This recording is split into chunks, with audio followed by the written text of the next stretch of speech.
بسم الله الرحمن الرحيم. الحمد لله رب العالمين، والصلاة والسلام على أشرف المرسلين وعلى آله وأصحابه أجمعين. أما بعد، علماء کرام، معزز حاضرین، السلام علیکم ورحمۃ اللہ وبرکاتہ۔ اللہ سبحانہ و تعالیٰ کا کرم ہے، اس مولا کا احسان ہے کہ ہم لوگ آج عمارت شرعیہ کو سمجھنے، سمجھانے، تعلیمی بیداری پیدا کرنے اور معاشرے سے متعلق چند باتیں کرنے یہاں جمع ہوئے ہیں۔ سبحان اللہ و بحمدہ، سبحان اللہ العظیم۔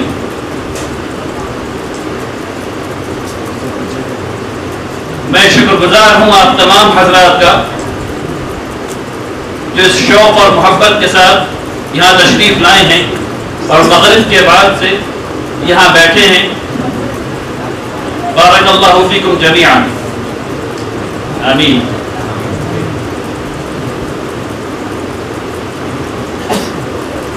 میں مشکور ہوں حافظ ممتاز عالم رحمانی صاحب، صدر تنظیم ائمہ مساجد، مولانا مظاہر حق قاسمی صاحب، سیکریٹری تنظیم ائمہ مساجد سہرسہ، جناب مولانا ضیاء الدین صاحب ندوی، جناب مولانا نحال صاحب، جناب مولانا رضوان صاحب، جناب مولانا شہنواز بدر قاسمی صاحب، جناب مولانا عادل صاحب، جناب پروفیسر نعمان صاحب، جناب اقبال احمد صاحب، جناب محمد بشیر عالم صاحب، جناب محمد سرور عالم صاحب، جناب محمد حسین صاحب، جناب افسر عالم صاحب، اور عمارت شرعیہ کے تنظیم کے تمام لوگ اور تمام منتظمین، آپ لوگوں نے اس اجلاس کو کامیاب بنایا۔ بارک اللہ فیکم جمیعا، جزاکم اللہ خیر۔ مجھے احساس ہے کہ وقت بہت ہو چکا ہے، میں مختصراً چند باتیں آپ سے کہنا چاہتا ہوں۔ پہلی بات، میں آپ کو عمارت شرعیہ کے سلسلے میں کچھ باتیں کہوں گا، پھر دارالقضاء کے سلسلے میں کچھ بات کرنی ہے، تعلیمی بیداری کے سلسلے میں کچھ بات کرنی ہے، اور اصلاح معاشرہ سے متعلق چند باتیں کہنی ہیں، تو تھوڑا وقت لگے گا۔ سب سے پہلی بات یہ ہے کہ عمارت شرعیہ کیا چیز ہے، اس سے ہمیں کیا فائدے ہیں۔ سوچئے ایک ایسے دن کو جب آپ جمعہ کے بابرکت دن میں نماز قائم نہیں کر سکیں گے، جمعہ کے بابرکت دن میں آپ جمعہ کی نماز قائم نہیں کر سکیں گے۔ اگر عمارت نہیں ہوگی تو یہ ہوگا۔ سوچئے ایک ایسے دن کو جب آپ رمضان کے پورے روزے رکھیں گے اور عید کی نماز نہیں پڑھ پائیں گے، یہ ہوگا اگر عمارت نہیں ہوگی۔ عید الاضحیٰ قائم نہیں کر پائیں گے، اور ان سب سے بڑھ کر جو حکم ہے اسلام میں کہ اجتماعیت کے ساتھ رہو، وہ آپ نہیں کر پائیں گے۔ یہ ہے اصل وجہ عمارت کے ہونے کی، یہ ہے اصل وجہ۔ تمام فلاحی کام ایک طرف، عمارت جتنے مدارس چلاتی ہے، جتنے اسکول چلاتی ہے، جتنے ریلیف کا کام کرتی ہے، فلڈ ریلیف کرتی ہے، وغیرہ وغیرہ وغیرہ، کلینک، یہ تمام کام ایک طرف، اسلامی نظام میں رہنا ایک طرف، یہ ہے اصل قدر و قیمت عمارت شرعیہ۔ اب یہ سمجھیے کہ عمارت کا ہدف کیا ہے۔ آپ لوگ اب تک یہ سمجھتے رہے کہ عمارت کا ہدف مسلمانوں کا تحفظ ہے۔ میں آپ سے یہ کہتا ہوں کہ عمارت کا ہدف مسلمانوں کی ترقی ہے اور پھر تحفظ ہے، بلکہ میں یہ کہوں کہ ترقی سے تحفظ ہے۔ اور میں آپ سے یہ کہنا چاہتا ہوں، مثال دے کر کے، آپ سب لوگوں نے 4 لین روڈ دیکھی ہے، 4 لین کی روڈ دیکھی ہے نا؟ چلے بھی ہیں اس پہ؟ اگر اس روڈ پہ آپ نے اچانک گاڑی کو بریک لگا دیا تو کیا ہوگا؟ پیچھے سے جتنی گاڑیاں آ رہی ہیں آپ کو دھکا مار کے نکل جائیں گی. تحفظ اس وقت ہوتا ہے جب آپ جم جاتے ہیں، جب جمود کے شکار ہو جاتے ہیں، تب آپ کو تحفظ کی ضرورت ہوتی ہے. اگر آپ ترقی کی لین پر دوڑ رہے ہیں تو آپ کو تحفظ کی ضرورت نہیں ہوتی، آپ محفوظ ہوتے ہیں. اس لیے ترقی کی لین پر دوڑنا شروع کر دیجئے انشاءاللہ. تو یہ ہے اصل ہدف عمارت کا، ترقی انشاءاللہ. اب سمجھیے کہ عمارت کے کون لوگ حصہ ہیں؟ کیا عمارت کسی خاص مسلک کا ہے، کسی خاص مکتب فکر کی چیز ہے؟ بالکل بھی نہیں. عمارت شیعہ کی بھی ہے اور سنیوں کی بھی ہے. عمارت اہل حدیث کی بھی ہے، تبلیغ والوں کی بھی ہے، جماعت اسلامی کی بھی ہے، دیوبندی کی بھی ہے، بریلوی کی بھی ہے. ہر وہ شخص جو کہہ رہا ہے لا الہ الا اللہ محمد رسول اللہ، عمارت ہر اس شخص کی ہے. آپ میں ہر وہ شخص جو کہتا ہے لا الہ الا اللہ محمد رسول اللہ، آپ کا حق عمارت پر ہے اور عمارت کا حق آپ پر ہے. میں اس سے بڑھ کر کے یہ کہتا ہوں، عمارت ہر اس شخص کی بھی ہے جو عمارت سے مدد چاہتا ہے، اور عمارت ہر اس شخص کی بھی ہے جو یہ کہتا ہے کہ عمارت اس کی نہیں ہے. کیوں؟ کیونکہ جب اس شخص کو مدد کی ضرورت پڑے گی، جب اس کے حقوق کو چھینا جائے گا، تب انشاءاللہ عمارت اس کے ساتھ کھڑی ہوگی. اس لیے عمارت انشاءاللہ ہر کسی کی ہے. اب آپ کو یہ سمجھنا چاہیے کہ عمارت کے سب سے اہم شعبوں میں کون کون سی چیز ہے.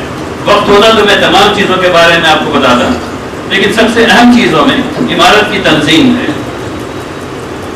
عمارت کی تنظیم ہے کہاں تک یہ بھی سہرسہ کا حصہ ہے، بلاک اور پنچایت مکمل ہے.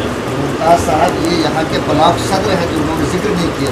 اچھا جی جناب مولانا ممتاز صاحب بلاک کے صدر ہیں. ماشاء اللہ بارک اللہ فیک. الحمدللہ اس علاقے کی اچھائی یہ ہے کہ یہاں عمارت کی تنظیم بلاک اور پنچایت تک پہنچی ہوئی ہے. تنظیم کے ہونے کا کیا فائدہ ہے؟ میں اس کو آپ کو ایسے سمجھا دوں. ابھی ایک پارٹی قیادت میں ہے دلی میں، پارٹی قیادت میں ہے، وہ صرف اس لیے قیادت میں ہے کیونکہ اس کی تنظیم بہت مضبوط ہے. جہاں اس کے ووٹ کم بھی ہیں وہ تنظیم کی وجہ سے جیت جاتے ہیں. اگر آپ کی تنظیم مضبوط ہوگی تو آپ کی آواز ہوگی. اگر اتحاد ہوگا تو آپ کی آواز ہوگی. اگر اتحاد ہوگا تو آپ کی آواز ہوگی. مثال چھوٹی ہے لیکن اس سے اچھی مثال جب ملے گی تو میں آپ کو دوں گا، لیکن مثال دے دوں. تنکا جب بکھرا رہتا ہے تو کچڑا ہوتا ہے، لیکن اس کو جوڑ کے جھاڑو بنا دیجیے تو کچڑے کو صاف کرتا ہے. میں ہرگز یہ نہیں کہتا کہ ہم لوگ تنکا ہیں، ٹھیک ہے نا. ہرگز یہ نہیں کہتا کہ ہم لوگ تنکا، ہم لوگ مسلمان ہیں، اس لیے بہت قیمتی ہیں. الحمدللہ بہت قیمتی ہیں. ہماری قیمت کا اندازہ اس سے لگائیے کہ اللہ رب العزت کے نزدیک ہمارے جسم کا ایک بوند خون اللہ کے نزدیک اللہ کے کعبے سے زیادہ پیارا ہے. اللہ کو اللہ کے کعبہ سے زیادہ پیارا ہے. اس لیے ہمیں اور آپ کو اپنی زندگی کی قیمت پتہ ہونی چاہیے. تو ہم لوگوں کو اتحاد کے ساتھ کام کرنا چاہیے. تنظیم کا سب سے اہم فائدہ یہ ہے کہ دل جڑے رہتے ہیں. ہر وہ کام جو آج تنظیم کر رہی ہے وہ ٹویٹر سے اور فیس بک سے کیا جا سکتا ہے، لیکن اس میں دل نہیں ہوگا، اس میں جڑاؤ نہیں ہوگا، اس میں بات چیت نہیں ہوگی، اس میں سننا سنانا نہیں ہوگا. صرف ادھر سے بات جائے گی، ادھر سے کچھ نہیں آئے گا. اس لیے تنظیم کی اہمیت ہے. تنظیم میں جو بات ادھر سے جاتی ہے، کوئی بھی مسئلہ ہو، ادھر سے خبر جاتی ہے کہ بھائی یہ کرنا ہے، ادھر سے خبر آتی ہے کہ کیسے کرنا ہے، یہاں کیا ہو سکتا ہے، یہاں کیا نہیں ہو سکتا ہے. ہر بات جو آپ بتا رہے ہیں وہ تنظیم کے جو ہمارے لیڈر ہیں مفتی سہراب صاحب، جناب مفتی سہراب صاحب، ان تک پہنچتی ہے. اور ان کے تھرو مجھ تک پہنچتی ہے الحمدللہ رب العالمین. اس لیے تنظیم کو مضبوط رکھیے, متحد رکھیے انشاءاللہ.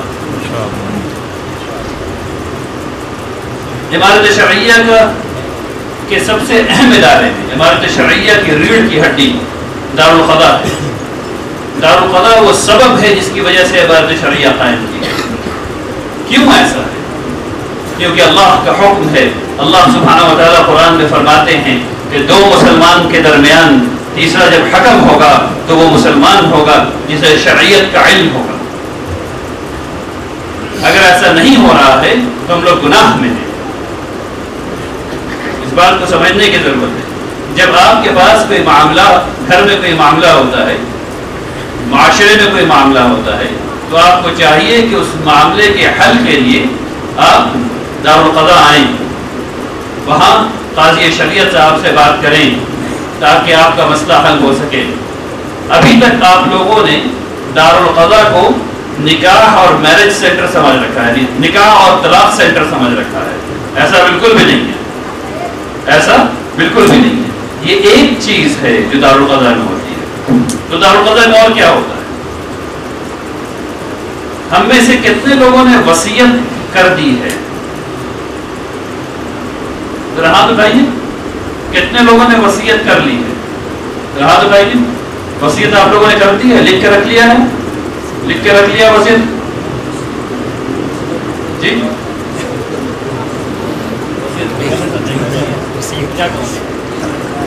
اچھا بھائی, مجھے یہ بتایا گیا کہ وصیت کا مفہوم آپ لوگ نہیں سمجھ پا رہے ہیں. آپ میں سے کتنے لوگوں نے لکھ کے رکھا ہے کہ میرے مرنے کے بعد میرے مال میں سے اتنا مال ان کو جائے گا, اتنا مال ان کو جائے گا؟ کسی نے لکھ کے رکھا ہے؟ اچھا یہ سمجھیے کہ ہم لوگ مسلمان ہیں اور ہم لوگ 2 دن اس کو لکھے بغیر نہیں رہ سکتے. تیسرا دن نہیں ہونا چاہیے, صرف 2 دن, صرف 2 دن. تو آپ کی ضرورت ہے, اسلامی ضرورت ہے, اسلامی تقاضا ہے کہ آپ یہ لکھ کر کے رکھیں, چاہے آپ کے پاس 5 روپیہ ہو یا 5 کروڑ ہو یا 50 کروڑ ہو یا اس سے زیادہ ہو. ٹھیک ہے نا, کہ آپ کے اگر خدا نخواستہ کس نے کہا ہے کہ مجھے اگلے پل زندہ رہنا ہے, مجھے اگلے پل زندہ رہنا کس نے کہا ہے؟ مجھے تو نہیں پتا. تو یہ میری ضرورت ہے کہ میں لکھ کر کے رکھوں تاکہ میرے خاندان والے, سب سے پہلی بات یہ کہ اللہ کا حکم مکمل ہوتا ہے لکھنے سے. اور اس کا فائدہ کیا ہے؟ فائدہ یہ ہے کہ اس کے بعد تنازع نہیں ہوگا. کوئی نہیں کہے گا کہ میرے والد صاحب, میرے بھائی, میرے بہن, میری بیوی, میرا شوہر ایسا ایسا ایسا, اس نے یہ سوچا تھا, اس نے یہ سمجھا تھا, مجھ سے یہ کہا تھا, فلاں سے یہ کہا تھا. یہ سب کچھ نہیں ہوگا. اسلام کے نظام کی اگر اتباع ہم لوگ کر لیں تو زندگی آسان ہو جاتی ہے. ٹھیک ہے نا. لیکن جب آپ یہ وصیت لکھیں گے تو آپ کی مدد کون کریں گے؟ مدد کون کریں گے لکھنے میں؟ دارالقضاء میں مدد ہوگی, دارالقضاء میں مدد ہوگی. اب آپ معاہدہ کر رہے ہیں, آپ نے پارٹنرشپ کی ہے, آپ دکان کام کرتے ہیں, آپ نے کسی سے پیسہ لیا ہے, اس کے بارے میں کون لکھے گا؟ آپ نے کیا شرط لگائی ہے پیسہ لینے کے؟ اور اگر کوئی شرط لگائی ہے کہ تم پیسہ دو, میں محنت کروں گا, تم محنت کرو, تم 25% محنت کرو, میں 25% پیسہ دوں گا, وغیرہ وغیرہ وغیرہ وغیرہ, اس میں بہت ڈھیر ساری چیزیں جو ہیں وہ حرام ہو سکتی ہیں, آپ کو پتہ نہیں ہے. مسلمانوں کا کام یہ ہے کہ جب پتہ نہیں ہو تو جو جاننے والے ہیں ان سے پوچھیں. کون جاننے والا ہے؟ دارالقضاء میں لوگ جاننے والے ہیں. کیوں جاننے والے ہیں؟ کیونکہ وہ 9 سال عالمیت کر کے آئے ہیں, فضیلت کر کے آئے ہیں. اس کے بعد 2 سال انہوں نے افتاء کیا ہے, یعنی وہ اسلامی وکیل ہیں. انہیں اسلامی قانون کو پڑھنا اور اس کو سمجھنا اور سمجھانا سکھایا گیا ہے. اس کے بعد انہوں نے 6 مہینے تعلیم حاصل کی ہے قاضی بننے کی, جس میں ان کو سکھایا گیا ہے کہ وہ معاملات کو کیسے حل کریں.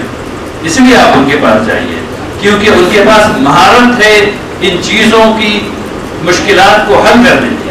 اس لیے آپ ان کے پاس جائیے. اور سب سے اہم وجہ یہ ہے کہ اللہ کا حکم ہے کہ جاؤ, اس لیے جائیے. تو وہاں پہ کیا چیز ہو رہی ہے؟ وہاں پہ نکاح ہو رہا ہے. وہاں پہ اگر خدا نخواستہ گڑبڑی ہو گئی ہے نکاح میں تو اس کا حل نکالا جا رہا ہے. وہاں پر اگر کوئی وصیت کرنا ہے تو اس کے بارے میں بتایا جا رہا ہے.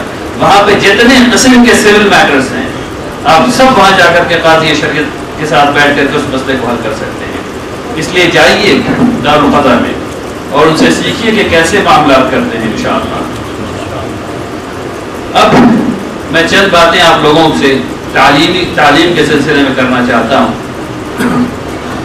دیکھیے ہم میں سے ہمارے 25% بچے اسکول کالج اسکول مدرسے نہیں جا رہے, وہ باہر ہیں. یہ اس قوم کے بچے ہیں جس قوم کے نبی نے کہا کہ مجھے معلم بنا کر کے بھیجا گیا ہے, اور اس کی وجہ سے ہم سب متعلق ہیں, ہم سب اسٹوڈنٹ ہیں. ہم کیسے اسٹوڈنٹ ہیں کہ ہمارے بچے تعلیم حاصل نہیں کر رہے. ہم رسول اللہ صلی اللہ علیہ وسلم کے کیسے طالب علم ہیں؟ انہوں نے ہمیں کتاب دی, انہوں نے ہمیں حدیث دی, کر کے دکھایا, اور ہم اپنے بچوں کو 25% یعنی ہر 100 میں سے 25 بچہ تعلیم حاصل نہیں کر رہا. ہمارے ہر 1000 میں سے 34 بچے کبھی بھی کسی مدرسے یا اسکول میں نہیں گئے. صرف 100 میں 3.5 بچے ہمارے مدرسے جاتے ہیں, باقی کچھ اسکول جاتے ہیں. اسکول میں بھی حال یہ ہے کہ صرف 17 بچوں کو ہم لوگ 10ویں جماعت پاس کروا پاتے ہیں, اور اس میں سے بھی صرف 4 بچے گریجویشن کر پاتے ہیں. اور پھر ہم لوگ یہ کہتے ہیں کہ ہمارے پاس IAS نہیں ہے, IPS نہیں ہے, IFS نہیں ہے, پولیس میں نہیں ہے, فلاں میں نہیں ہے. ارے بھائی جب پول ہی اتنا چھوٹا ہے تو جائیں گے کہاں سے؟ جب پول ہی اتنا چھوٹا ہے تو جائیں گے کہاں سے؟ پول کیوں چھوٹا ہے؟ رسول اللہ صلی اللہ علیہ وسلم کی قوم کے لوگ 100 میں سے 100 بچے اعلیٰ تعلیم حاصل کرنے چاہیے. کیوں نہیں کر رہے؟ کیونکہ میری اور آپ کی توجہ کہیں اور ہے. میری اور آپ کی توجہ ایمان پر نہیں ہے, ہمارے ایمان پر نہیں ہے. ایمان کا تقاضا ہے کہ ہم تعلیم حاصل کریں. اسلام نامی تعلیم کا, دین نامی علم کا. اگر ہم لوگوں نے یہ سمجھ رکھا ہے کہ ہم مسلمان ہیں, واقعی ہم مومن ہیں, تو ہم لوگوں کو علم حاصل کرنا چاہیے. ہر ایک بچے کو میں آپ سے آج گزارش کرتا ہوں کہ عہد کیجئے کہ آپ اپنے گھر میں ہر بچے کو پڑھائیں گے انشاءاللہ. عہد کیجئے کہ آپ خیال رکھیں گے کہ آپ کے پڑوس میں جو بچہ ہے وہ کیوں نہیں پڑھ رہا. میں صرف خیال رکھنے کو کہہ رہا ہوں, ٹھیک ہے نا, جا کے پوچھنے کو کہہ رہا ہوں کہ بھائی آپ کا بچہ اسکول نہیں جا رہا, کیوں نہیں جا رہا, کیا کمی, پیسہ نہیں ہے, آئیے امام صاحب کے پاس, آئیے عمارت شرعیہ کو لکھیے کہ بھائی فلاں جگہ ہے جو بچہ اسکول نہیں جا رہا ہے, ٹھیک ہے نا, بتائیے لوگوں کو, بات چیت کیجیے. معاشرہ ہے نا, معاشرہ اسی کا نام ہے نا, ایک دوسرے کی مدد ہی کرنا ہے نا, تبھی تو کام ہوگا, ایسے تھوڑی کام ہو جائے گا. اچھا جو مدد آپ کر رہے ہیں وہ مدد آپ دوسرے کے نہیں کر رہے, حقیقتاً یہ مدد آپ اپنی کر رہے ہیں. یہ آپ اللہ کو سب سے بہترین قرض دے رہے ہیں. یہ اللہ کو قرض دینا, سورہ مزمل پڑھیے, یہ اللہ کو قرض دینا ہے.